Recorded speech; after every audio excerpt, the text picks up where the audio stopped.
안녕하세요. 제2의 인생 항원이혼의 진행자 이동훈 변호사입니다. 결혼 후 자신의 이름을 잃어버린 채 누군가의 남편, 아내, 부모로 불리며 살아온 세월. 더 늦기 전에 나라는 존재를 찾으려는 분들이 어렵게 내린 결정, 항원이혼. 제2의 인생 항원이혼에서는 항원이혼에 관한 다양한 사례와 함께 법률 지식을 전해드립니다. 오늘은 중혼적 사실혼과 관련된 사례를 좀 제가 모아와 봤습니다. 중혼적 사실혼이 뭐냐? 일단은 제가 사례를 들어가면서 설명을 드리도록 하겠습니다. 일단 첫 번째 사례입니다. 이 사례의 부부는 이제 사실혼 기간이 30년인 부부입니다. 슬아의 자녀가 3명이나 있습니다. 그런데 이 사실혼이 중혼입니다. 이 부부가 어떻게 만나냐? 같은 회사에 근무를 하고 있었습니다.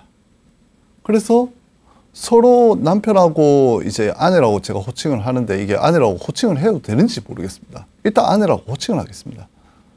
그래갖고 같은 회사에서 근무를 하다가 서로 알게 돼가지고 그 무렵부터 교제를 했죠. 그런데 이 남편이 뭐냐? 아내하고 교제하기 전에 4년 전에 본처 또 다른 여자가 있었습니다. 4년 전부터 만나던 여자가 또 있었습니다.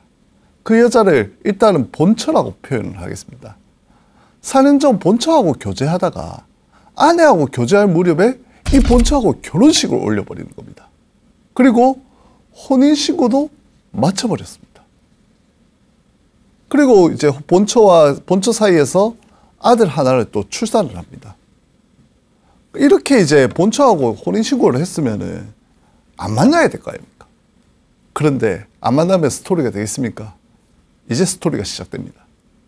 이놈의 남편이 본처하고 혼인 후에도 이제 그 회사에서 만난 이 아내, 제가 아내라고 말하는 이 아내에 대해서 아내가 사는 집을 왕래하면서 아내하고 계속 교제를 하는 겁니다.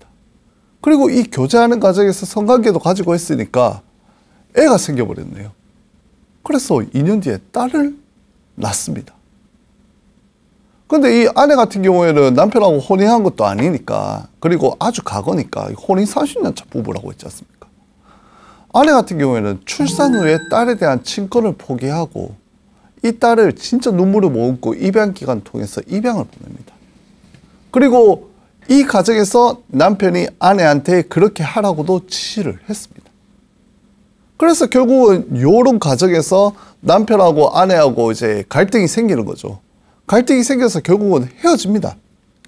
헤어졌는데 이 헤어지고 이제 남편이 본처하고 잘 사는 증거로 1년 뒤에 본처가 둘째 아들을 임신을 합니다. 근데 이 1년만 잘 살았습니다. 이게 본처가 둘째 아들을 임신하는 그 순간부터 남편이 다시 아내와 만나기 시작합니다. 근데 가족들이 모를까요? 모를 수가 없죠. 남편의 모친이 이 사실을 알았습니다. 그래가지고 아내를 찾아가고 우리 아들이 이제 뭐 마음 잡고 사는데 왜 그러냐, 만나지 마라, 이렇게 이야기하면서 이제 갈등이 생기는 거죠. 이 갈등 과정에서 남편이 그러면은 이 아내를 끊어내야 되는데 오히려 본처 및 다른 가족 모르게 아내하고 가출을 해버리는 겁니다. 그리고 아내와 함께 청주로 가서 동거 생활을 시작을 합니다. 그런데 문제가 뭐냐?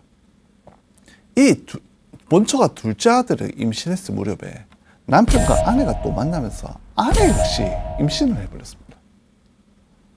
그래서 그 사이에 남편이 청주로 아내하고 가출한 사이에 본처는 둘째 아들을 출산을 했고요. 아내도 둘째 딸을 출산을 합니다.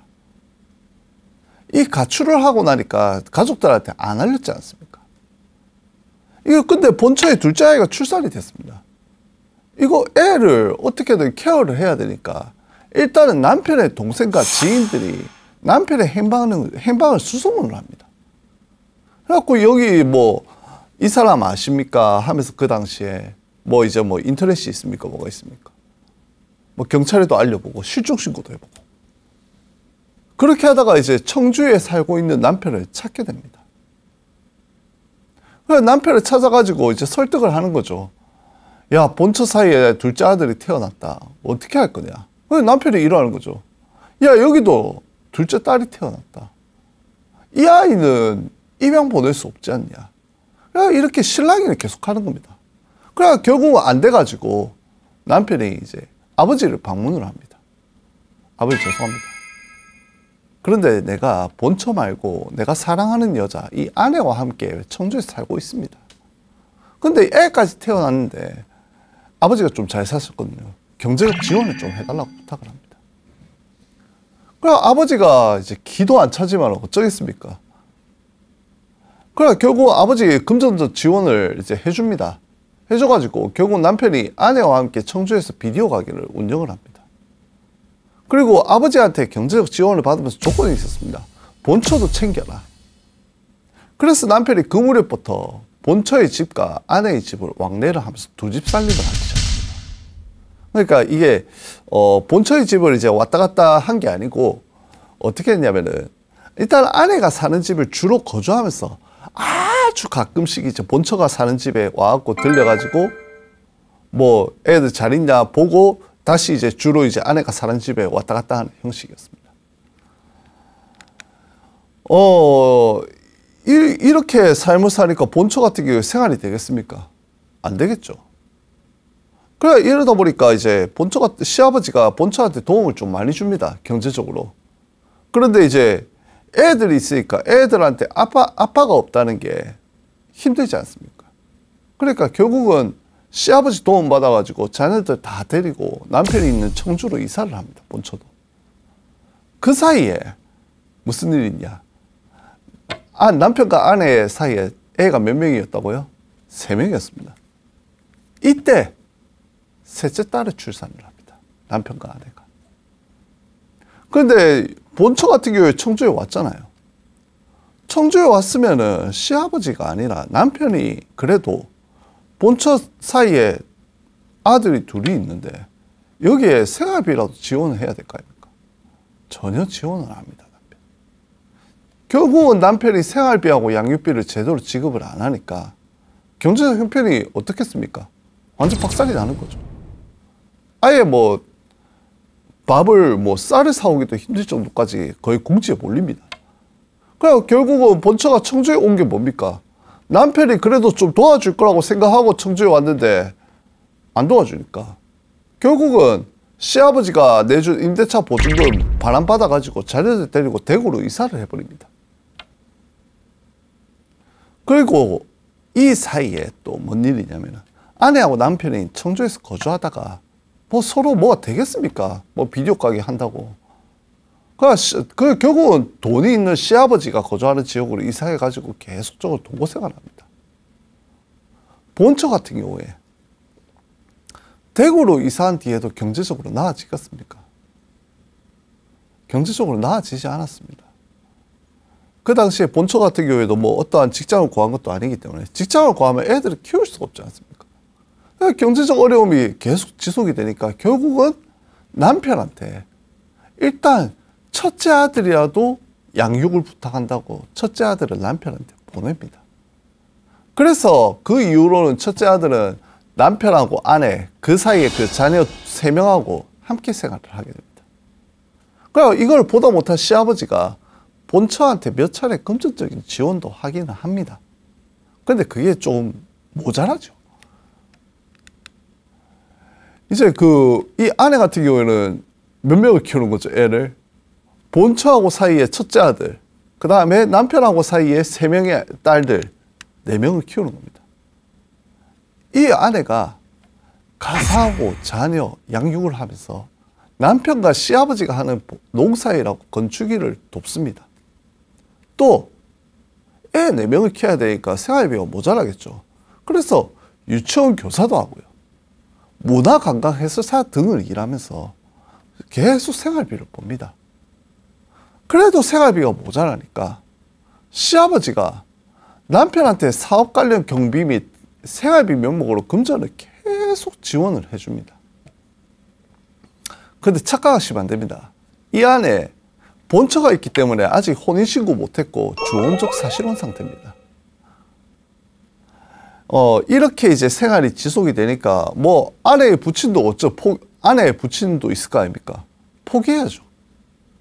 그래 결국은 뭐 이 관계를 인정하고 한 5개월 정도 이제 남편 및 아내와 함께 생활을 하기도 합니다. 그리고 아내의 형제와 사촌들 그리고 몇몇 친척들도 휴가차 뭐 여기 시아버지 있는 도시에 방문해갖고 남편하고 아내를 만나기도 합니다. 자, 근데 우리가 잊고 있던 게 있죠.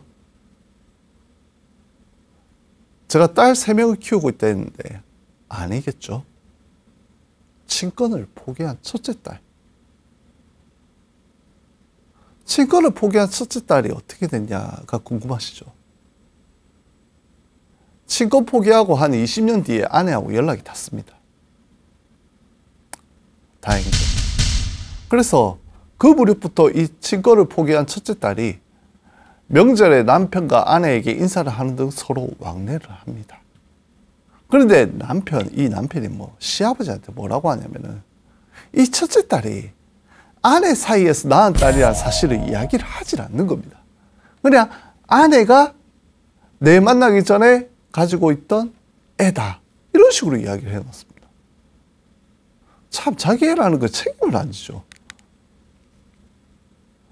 그런데 이렇게 이제 뭐 주혼적 사실로 뭐 본처하고 관계를 이미 끊어줬고 이제 여기 아내를 만나갖고 이제 남편이 이제 알콩달콩 그래도 좀 행복하게 사는가 했던데 이놈의 남편이 세 번째가 생깁니다. 대학교 때 교제했던 세 번째 여자가 있습니다. 그런데 이제 그 첫째 딸이 돌아온 무렵부터 약 2년간 이제 그 세 번째 여자하고 연락 주고받으면서 모텔 가서 성관계를 하는데 교제를 합니다. 아내가 기도 안 차는 거죠. 뭐야, 본처도 있고 나는 지금 혼인신고도 못한 상태고 그런데 거기에 또 세 번째 여자가 있다고? 야, 1년 뒤에 이걸 알게 되니까 결국 싸울 수밖에 없죠. 그리고 계속 이때까지 무슨 문제가 있었겠습니까? 본처가 경제적 문제가 있는데 아내라고 경제적 문제가 없었겠습니까? 생활비가 모자란데. 생활비가 모자라갖고 계속 뭐 유치원 교사도 하고 문화관광 해설사도 하고 남편 농사일 돕고 시아버지 농사일 돕고 건축일 돕고 경제적 문제가 계속 발생을 하는 겁니다. 그리고 또 뭐가 있습니까? 본처하고 이혼을 해야 자기가 혼인신고를 하든가 할 거 아닙니까? 본처하고 이혼 문제도 해결이 안 되는 겁니다.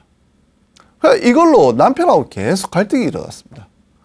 그리고 남편하고 시아버지한테 두 차례가 뭐라 했냐면은 내하고 저 남편하고 혼인신고가 돼 있지 않으니까 혼인신고가 안 돼 있으면 뭡니까? 남편 죽으면은 상속 못 받습니다.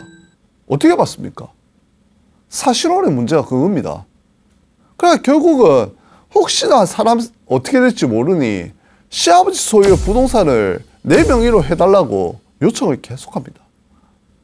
그래 시아버지하고 남편 입장에서 얘가 돈 밝힌다고 이제 생각을 해버리니까 서로 큰 다툼이 일어나는 거죠. 결국 남편 이제 여기에 견디지 못해갖고 이제 시작을 합니다. 본처를 상대로 이혼 청구서를 제기를 했습니다. 본처가 기가 차겠습니까? 기도 안 차죠. 왜냐하면 남편 아내하고 바람피고 있는 겁니다. 않습니까? 본처 입장에서는. 본처 이렇게 이야기합니다.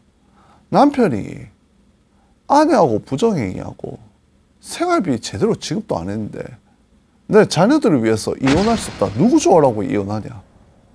이혼 기각 구한다라고 너 유책 배우자다 하면서 불응합니다. 그리고 이렇게 분응을 하니까 남편이 결국은 이혼이 뭐 안 될 것 같으니까 그냥 취하를 해버리고 뭘 하냐.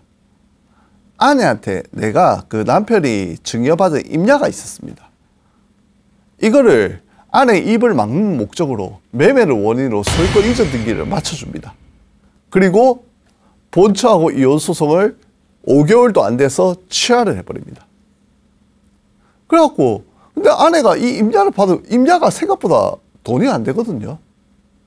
그러니까 이제 그 무렵에 남편 취하한 거 알고는 시아버지 찾아가고 재산 일부 넘겨달라고 또 요청을 합니다. 그런데 이거를 시아버지가 거부하니까 결국은 이제 폭발해버리는 거죠, 아내도. 왜냐하면 나 말고 또 다른 여자도 있고 본처하고 이혼 소송을 취하해버리고 도대체 나 어떻게 하라는 거냐. 그래서 결국은 가출해버립니다. 그래서 가출하고 일단 뭘 했냐. 일단은 사실혼이니까 이혼 청구는 안 되겠죠. 근데 사실혼이라도 재산분할 및 위자료 청구는 가능합니다. 그런데 일단 위자료 청구를 빼고 남편을 상대로 재산분할 청구를 먼저 들어갔습니다. 재산분할 심판 청구를 했습니다. 그런데 이 소송에서 어떻게 됐냐. 일단은 본처가 있고 당신 본처 이혼된 것도 아닌데 이 사실혼 자체가 중혼적 사실혼 아니냐. 요거 이 사실혼은 법률에 준하는 보호를 할 필요성이 없다는 이유로 아내의 청구를 기각을 해버립니다. 중혼적 사실혼이면 재산분할도 못 받아간다는 이야기입니다. 물론 예외는 있습니다. 항상 원칙은 그렇다는 거고 또 예외는 있습니다. 예외는 또 다른 사례에서 제가 설명을 드릴게요. 그래서 결국은 항고 및 재항고를 했는데도 모두 기각돼서 확정이 되었습니다. 뭐만 했다 했습니까? 재산분할 청구만 했다고 했습니다. 결국은 이 안에 재산분할 청구가 기각이 되니까 남편 및 시아버지 상대로 뭘 합니까? 남은 거 위자료 청구를 했습니다. 이 소송입니다. 위자료 청구를 하면서 아내가 뭐라고 주장을 했나? 크게 보면 두 가지였습니다. 이게 좀 정리를 해드리면 네, 남편하고 사실혼 기간 동안 아내한테 남편과 본처 사이에 태어난 자식을 그 첫째 아들 양육했지 않습니까? 하도록 강요했다. 그리고 나를 사실상 집안에 감금시킨 상태에서 생활비 제대로 지급도 안 했고 가사하고 농사일 가축 노동시키고 내가 일해서 번 돈 가지고 남편들 가족도 부여하는데 모두 소비하도록 했다. 이거 정신적 고통에 대해서 배상해야 되는 거 아니냐. 그리고 두 번째 주장은 그리고 남편은 뭘 했냐면은 이 아내가 뭐라고 주장했냐. 무당통해가지고 아내 협박해가지고 아내로 하여금 이제 당신이 이 무당이 그랬겠죠. 이 남편을 제대로 모시지 않으면은 단명할 거다 이런 이야기를 안 했겠습니까? 그래갖고 요 아내로 하여금 남편 말에 순종하게 만들고 다른 여자 하고 부정행위했고 또 술과 도박, 유흥을 즐기며 불법 건축물 축조하고 장애인 노동 착취하고 불법 살림 훼손하고 횡령하고 각종 범법 행위를 저질렀다. 그런데 본처하고 이혼한 후에 내하고 혼인하겠다고 했던 당초의 약속도 안 지키고 현재같이 사실혼관계 유지할 것을 강요했다. 이거 부당한 대우다. 남편 때문에 사실혼관계가 파탄이 일어났다. 그리고 두 번째 주장으로 남편은 당초에 내하고 혼인할 의사가 없었다. 그런데 마치 그런 의사가 있는 것처럼 나 속이고 교제한 거다. 그리고 보면은 본처하고 결혼식 이틀 전에 거짓으로 나한테도 청혼을 했었다.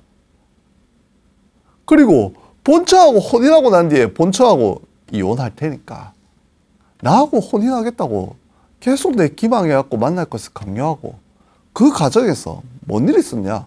남편은 내한테 강제로 술 마시고 술 먹이고 강제로 성관계에서 첫 딸을 임신시키고 첫 딸이 태어나자 나를 속여가지고 다른 곳에다 입양을 시켰다. 내가 입양시키고자 한 게 아니다. 그리고 나중에 1년 뒤에 또 내 찾아와갖고 첫째 딸 찾아줄 테니까 혼인하자면서 나를 기망을 했다. 그래서 내가 20년 동안 30년 동안 사실혼관계 유지하고 시아버지는 뭘 했냐. 이런 관계를 계속 묵인을 했다. 그래서 이 아내가 남편 및 시아버지를 이런 관계에 묵인했다고 위자료 청구를 했습니다. 이 아내의 주장에 대해서 법원이 이렇게 판단을 했습니다. 일단 원칙은 이렇습니다. 사실혼 당사자 간에 주관적 혼인 의사 있고 그다음에 객관적으로 부부 공동생활을 인정할 만큼 혼인관계 실체가 있으면 일단 성립하는 게 원칙입니다.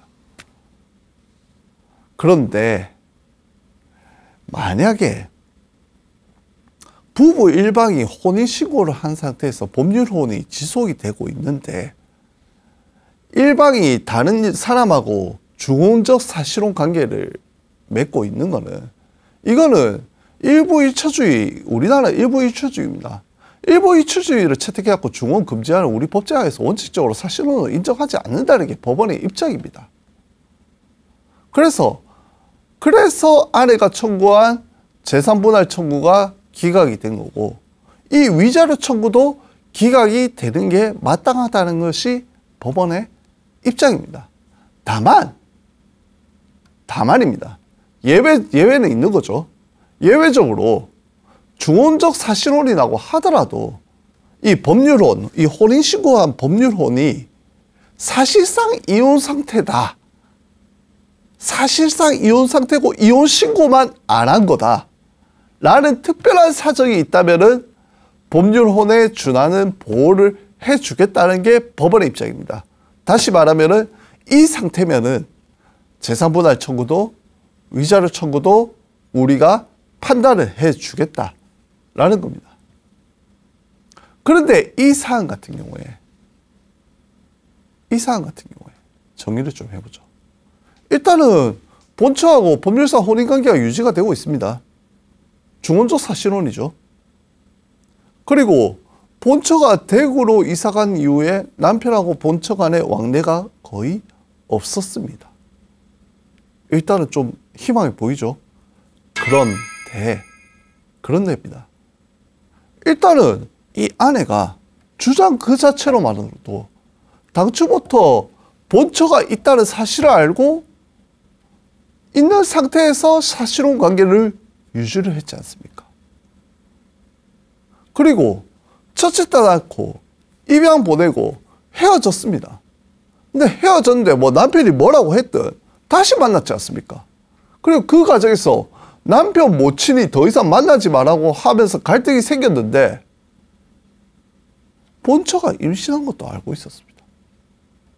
그런데 남편하고 가족들 몰래 청주로 도망가서 동거생활을 했습니다. 그리고 본처와 남편 가족들이 수소문 끝에 남편 찾았는데, 찾아와서 아내가 관계를 청사하라고 했는데 아내하고 남편이 지랄하면서 청사를 안 한 거죠. 아내와 남편이 진짜 반대를 많이 했답니다. 그 당시. 그래도 결국은 또 뭘 했습니까? 남편이 두 집 살림을 했습니다. 동거를 지속하면서 본처하고 아내 집을 왕래하는 두 집 살림을 했습니다. 그리고 본처가 결국 어떻게 했습니까? 남편이 있는 청주로 와갖고 두 집 살림이 본격화 되지 않습니까? 그리고 본처 생활고로 대구로 이사 온 후에는 누구를 키웠습니까? 본처와 남편 사이 첫째 아들에 대한 양육을 상당 기간 했습니다. 그리고 시아버지가 본처에 대해서 몇 차례가 생활비도 지원을 했고요. 그리고 더 중요한 거는 남편이 본처한테 이혼 청구 소송을 제기를 했는데 본처가 이혼을 원치 않는다고 하니까 남편이 소취하를 했습니다. 이거 봤을 때, 법원이 봤을 때는 남편하고 본처 간의 혼인이 사실상의 이혼 상태라고 볼 수 있냐? 라는 의문을 제기를 하는 거죠. 남편하고 본처 간의 혼인이 사실상의 이혼 상태라고 보기 어렵다. 그렇기 때문에 남편하고 당신, 아내 간의 중혼적 사실혼 관계를 보호할 만한 특별한 사정 역시 없다는 것이 법원의 판단이었습니다. 그리고 아내의 두 번째 주장. 남편이 기망 또는 강요해가지고 사실혼 관계를 맺었고 시아버지가 이거를 묵인했다는 주장 관련해가지고 일단은 아내가 주장하는 거에 대한 입증 증거가 하나도 없다고 판단했습니다. 그리고 주장 중에서 강제적으로 성관계를 가져갖고 첫째 딸을 임신시키고 이후에 첫째 딸을 일방적으로 입양을 시켰다고 했는데 이 부분을 인정할 만한 객관적인 정황이 없다라는 게 법원의 판단이었고, 그렇기 때문에 남편이 아내를 기망하거나 강요해갖고 아내와 사실혼 관계를 맺었다고 인정하기 어렵다라고 법원은 판단했습니다. 그리고 오히려 생각을 해보면 아내 역시 알고 있었던 거 아니냐. 뭘? 남편의 혼인관계가 단시일 종료된다는 것을 단정할 수 없었던 거 알고 있었던 거 아니냐. 그리고 이걸로 인해 갖고 정식으로 혼인관계가 어려울 것이라는 거 너가 충분히 알 수 있었다. 근데 너가 스스로 판단하에 사실혼관계를 맺은 거지 않냐. 그렇기 때문에 시아버지가 뭐 이를 묵이라 했든 뭘 어쨌든 시아버지에 대한 위자료 청구, 남편에 대한 위자료 청구 전부 다 중혼적 사실혼에 법률상 보호하지 않는 중혼적 사실혼에 해당하기 때문에 당신의 청구를 받아들일 수 없다라고 해서 아내 청구가 기각이 됐습니다. 이 사례를 들으면서 생각하셔야 됩니다. 중혼적 사실혼 인정받기 너무 힘듭니다. 중혼적 사실혼이라면 위자료 청구하기, 재산분할 청구하기 너무 힘듭니다. 잘 생각하고 잘 판단하시고 잘 만나셔야 됩니다. 두 번째 사례 들어가겠습니다. 이 사례 같은 경우에 일단은 남편 같은 경우에 전부인과 90일 전부인이 있었습니다. 91년에 혼인신고를 하고 그 사이에 자녀 한 명이 있었습니다. 근데 이 사건 같은 경우에 남편이 이 사건의 원고가 아니고 요 전부인의 자녀가 이 사건의 원고입니다. 왜 그런지 제가 설명을 가면서 드리겠습니다. 이 전부인 같은 경우에 그 이제 91년에 혼인신고를 하고 혼인 11년 뒤에 남편 상대로 이제 뭐 안 맞았겠죠. 그 이혼 및 친권자 지정을 구하는 소를 제기를 했고요. 그래서 이혼 및 그 이 슬아의 자녀, 원고가 된 이 슬아의 자녀가 아내가 키우는 조건으로 친권자 지정 판결이 선고가 되고 그대로 확정되고 이혼 신고도 마쳐집니다. 그러고 난 이제 한 4년 뒤에 남편 같은 경우에 현재 이 아내를 만나 동거하면서 같이 사업체도 운영하는데 근데 이제 혼인신고를 안 한 거죠. 사실혼이 한 10년간 유지가 됩니다. 그런데 이제 이 아내를 만나고 거의 한 10년 뒤, 이제 이게 날짜가 되게 중요한데 1월 말경에 이제 남편이 내지주막하 출혈, 뇌졸중이죠, 일종의. 뇌졸중 증상으로 쓰러집니다. 그리고 이 쓰러지고 바로 대학병원으로 이송을 해갖고 입원을 시켰는데 결국은 되게 무섭죠. 뇌졸중 같은 경우에 보름 뒤 사망합니다. 그래서 지금부터 이제 남편한테 망인이라고 표현을 하겠습니다. 그런데 이 보름 사이에 무슨 일이 있었냐? 이 아내가 남편 사망 일주일 전에 혼인신고를 합니다. 그래서 아들이, 전부인의 그 아들이 원고가 되어서 아내를 상대로 이 사건 혼인 무효 확인 소송을 제기를 합니다. 왜 그랬을까요? 왜 제기를 했을까요? 상속입니다. 상속. 사실혼이면 상속을 받을 수 없지 않습니까? 아버지가 돌아가셨으니 전부인은 이혼했으니 상속 못 받을 경우 결국은 슬아의 자녀인 본인이 상속을 받아가야 되는데 자기가 온전히 다 받을 수 있는데 알고 보니까 지금 아내가 혼인신고를 하는 바람에 1.5대 1을 줘야 되네요. 1.5를 줘야 되네요. 거의 5분의 3을 줘야 됩니다. 그러다 보니까 이 아내 상대로 혼인 무효 확인 소송을 제기를 합니다. 자, 이 사건 진짜 뭐겠습니까? 혼인신고 당시에 이 남편에게 의사 능력이 있는지 여부가 중요하지 않겠습니까? 일단 혼인을 하려면은 혼인이 유효하기 위해서 당사자 사이에 혼인의 합의가 있어야 됩니다. 그리고 이 혼인의 합의가 언제까지 있어야 되냐? 혼인신고할 당시에도 존재를 해야 되고, 그런데 이 혼인을 합의를 한다는 건 뭡니까? 의사 능력이 있어야 되지 않습니까? 내가 이거를 혼인을 하겠습니다 라고 표현하는 능력이 있어야 되지 않습니까? 그런데 뭐라 했습니까? 지주막하 뇌졸중으로 쓰러졌고 대학병원에 입원한 상태로 거의 식물인가 상태였습니다. 아내가 혼인신고할 당시에 망인은 혼인에 대한 의사를 표현할 수 없는 의사 능력 자체가 흠결된 상태였습니다. 그러면은 이 사건 혼인이 바로 무효라고 판결하냐? 아닙니다. 그러면 이 의사 능력에 대해서 흠결이 있음에도 불구하고 이 혼인 의사를 추정할 수 있으면은, 망인의 혼인 의사를 추정할 수 있으면은 이게 바로 무효로 되는 건 아닙니다. 그래서 법원에서 이거를 또 판단을 합니다. 법리는 이렇습니다. 아까 말씀드린 것과 같이 혼인 의사가 불분명하더라도 혼인 관행하고 신인성씨 원칙에 따라 가지고 사실혼 관계를 형성시킨 상대방 행위에 기초해서 혼인 의사를 추정을 할 수 있으면은 이 혼인 신고를 유효하다라고 판단해 줍니다. 다만 예외는 있습니다. 만약에 이 사실혼 관계를 더 이상 유지하지 않겠다고 명확하게 철회를 하거나 아니면 당사자 간에 사실혼 관계를 안 하겠다라고 합의를 하면은 혼인이 무효겠지만, 이게 없으면은 사실혼 관계에서 당사자 의사를 추정해서 혼인을 무효로 하지 않는다는 게 법원의 입장입니다. 일단은 법원에서 이걸 판단을 해야겠죠. 망인하고 아내 사이에 사실혼 관계가 있었냐? 아들은 사실혼 관계도 아니라고 주장을 했습니다. 그런데 망인은 일단은 그때 피고하고 그 아내하고 동거하면서 아내와 함께 사업체를 운영했다고 했지 않습니까? 그리고 이 망인의 동생이 그 약간 사기 사건에 연루가 된 적이 있었는데, 이게 이때 망인이 참고인으로 법원에 출석한 적이 있습니다.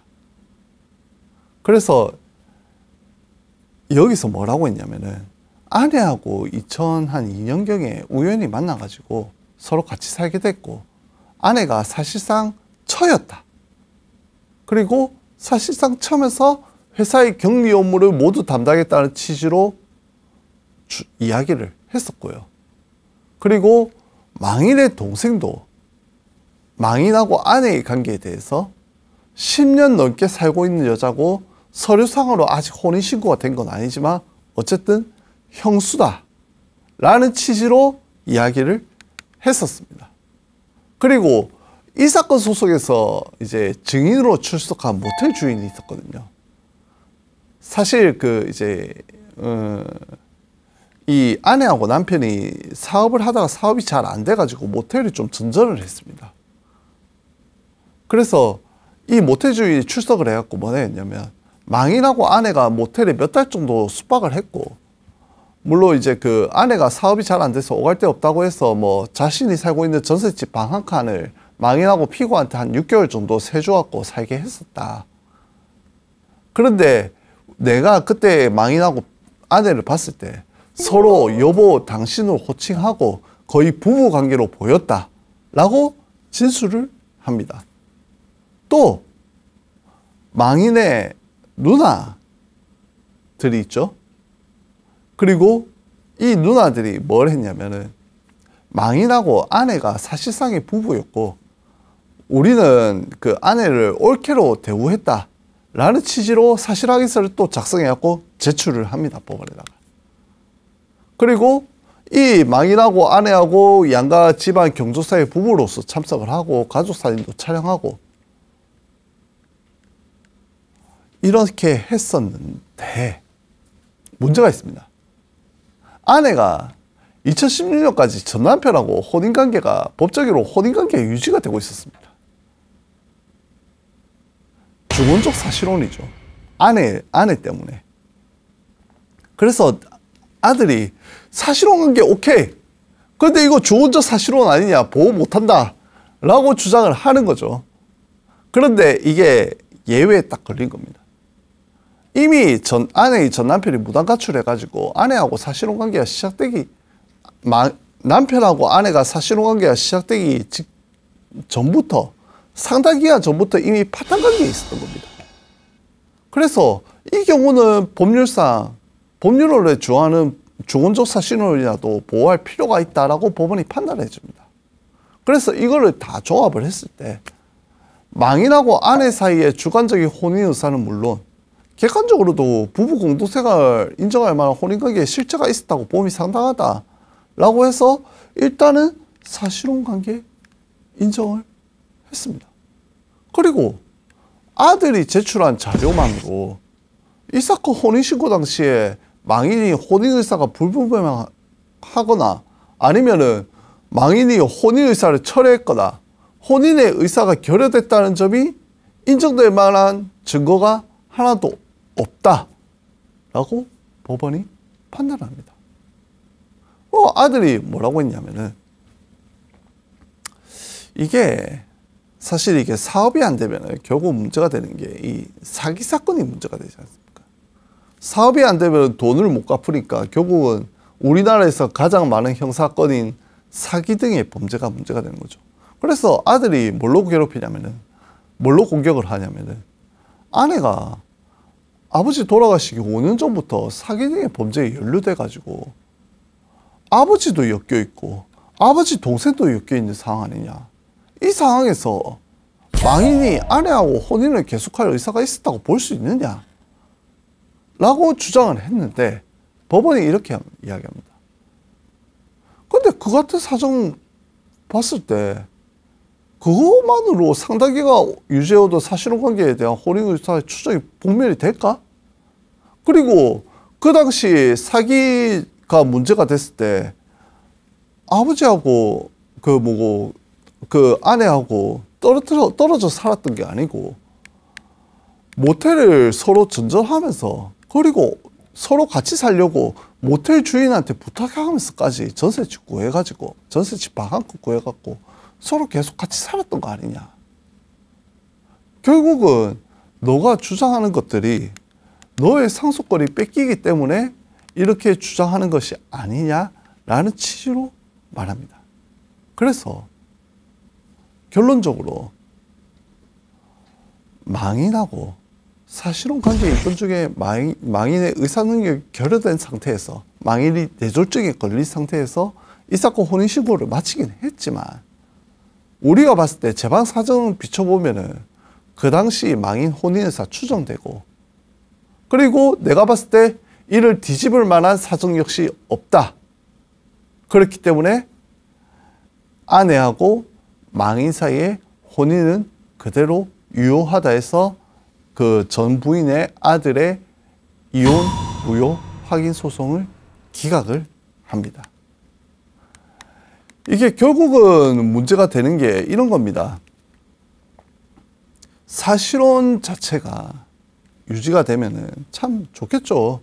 이혼을 하면서 재산분할 청구도 사실혼 자체가 원래 이게 이제 거의 법률론에 준하는 보호를 이제 판례상으로 받으니까 이혼을 하게 되는 케이스에는 재산분할 청구도 할 수 있고 위자료 청구도 할 수 있고요. 그리고 이제 애가 있으면 여기에 대해서 친권자 지정 및 양육권 그리고 부양료 청구도 얼마든지 가능합니다. 그래서 굳이 혼인 신고를 할 필요가 있냐라고 하시는 분들이 있는데 문제가 있습니다. 상속이 안 됩니다. 물론 사실혼관계가 유지가 되고 그게 입증이 되면 연금수급권도 인정이 됩니다. 그런데 가장 중요한 게 뭐냐? 사실혼관계면요 상속권이 인정이 안 됩니다. 상속권을 인정을 해주질 않습니다. 왜냐하면 법률혼이라고 명확하게 규정이 되어 있거든요. 배우자, 법률상의 배우자만 상속 대상입니다. 그렇기 때문에 사실혼 이런 부분을 해소하기 위해서는 사실혼 관계만으로 유지를 하지 마시고 어떻게든 혼인신고해서 법률혼 상태에 두도록 그렇게 하시기 바랍니다. 아니면은 진짜 사실혼 관계를 유지하실 거면은 정말 생전 증여를 하시든가 아니면은 유언을 정말 잘 해놓으셔야 됩니다. 물론 또 유언 대용 신탁이라는 제도도 있지만은 그거를 제가 다음 기회에 설명을 해드리도록 하겠습니다. 어쨌든 이 사안 같은 경우에는 아들이 이제 이혼 무효를 구했지만은 이혼 기각이 됐고, 결국은 결론적으로 아내가 남편의 재산의 5분의 3을 가지고 가고 아들이 5분의 2를 가지고 가게 되었습니다. 부부는 인생이라는 여행길을 평생 함께 걸으며 고락을 함께 나눈 동행자입니다. 항혼이혼을 생각하시기 전에 긴 세월 함께 해온 깊은 정을 다시 한번 헤아려 주십시오. 그래도 돌이킬 수 없는 결심이라면 저희 제2의 인생 항혼이혼에서 도움이 되어 드리겠습니다. 저는 다음 주에 다시 찾아오겠습니다. 함께 해주셔서 고맙습니다.